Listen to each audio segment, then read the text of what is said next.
As we shared in the main technique video, Personal Learning Environment, or PLE for short, helps students become better learners by giving them access to a visual network of resources. Here's how you can implement PLE in your online course. Have students build a list of information sources, both people and digital resources, that correspond with the course topic.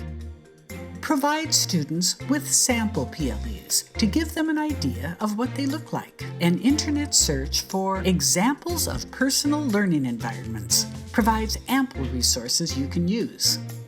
Students can write out their resource list and then take a picture, use the art tool in their word processing program, or use online tools to create their own visual displays. Then have students submit their PLE and explanation as an assignment in your learning management system.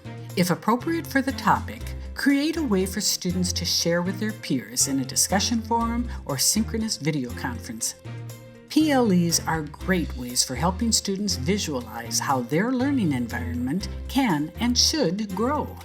At the Patricia Cross Academy, we encourage you to try Personal Learning Environment in your online class.